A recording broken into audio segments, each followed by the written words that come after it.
സംഭവിച്ചതൊക്കെ നല്ലതിന് വേണ്ടിയിട്ടാ. ഞാനുണ്ട് അമൃത നിനക്ക്.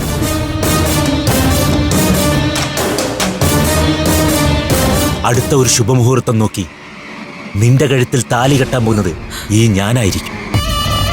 വാ അമൃത.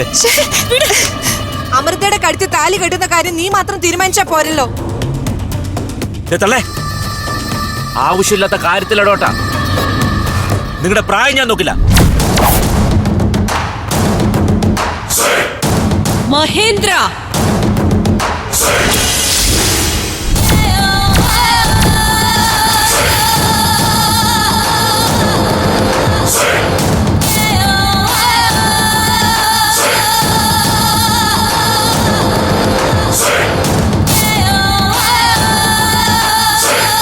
പോടാ. എടാ പോകാൻ. ഇല്ല, അമൃതയും കൊണ്ടേ ഞാൻ പോവും.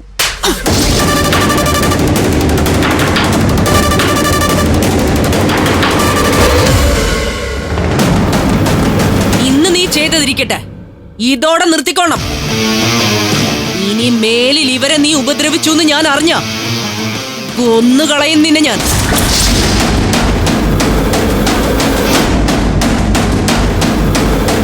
ചേച്ചി, എന്റെ അമൃത. മിണ്ടിപ്പോവരുത് നീ. നിനക്ക് ഞാൻ ചേച്ചിയാണെങ്കിലേ ഈ പിള്ളേരുടെ കാര്യത്തില് എനിക്കൊരു അമ്മയുടെ ഉത്തരവാദിത്വം ഉണ്ടെന്ന് കൂട്ടിക്കോ.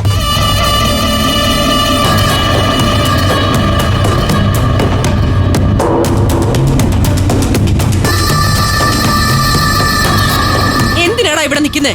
ഇറങ്ങിപ്പോ. പോനല്ലേ പറഞ്ഞത്.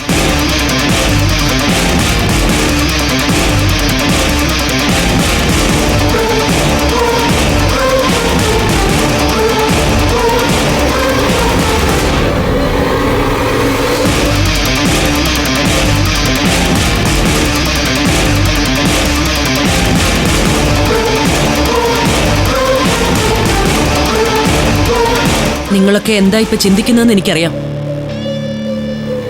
ഇതുവരെ നിങ്ങൾ കരുതിയിരുന്നതല്ല, ഈ കണ്ടതൊക്കെയാ യാഥാർത്ഥ്യം.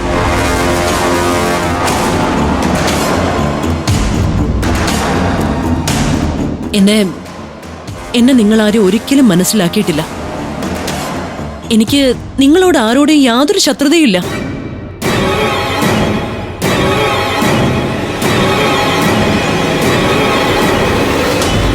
എന്റെ മക്കളായി കണ്ട് നിങ്ങളെ എന്നും ചേർത്ത് നിർത്താനേ ഞാൻ ആഗ്രഹിച്ചിട്ടുള്ളൂ.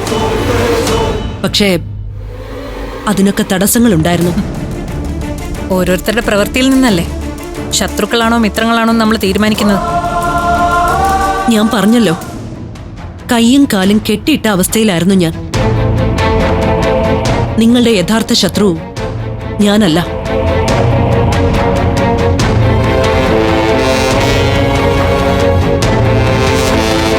നിങ്ങളെ ശരിക്കും ദ്രോഹിക്കുന്നതും ഞാനല്ല. ഞാനൊരു ഉപകരണം മാത്രമാണ്.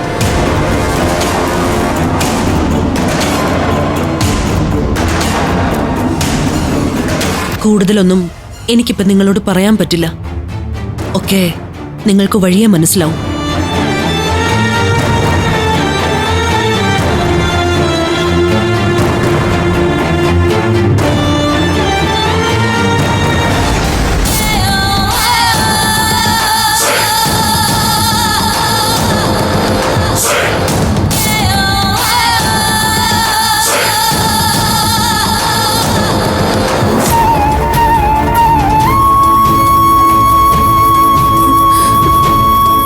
ചേച്ചി നടക്കുന്നത്?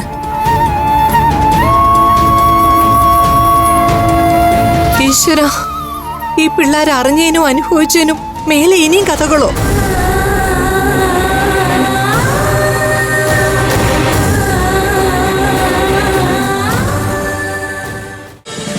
ഫ്ലവേഴ്സ് ഒരുക്കുന്ന കാഴ്ച വസന്തം യൂട്യൂബിൽ പ്രേക്ഷകർക്ക് ലൈവായി കാണാം. ഫ്ലവേഴ്സ് കോമഡിയിൽ ജോയിൻ ചെയ്യൂ, ആസ്വദിക്കൂ.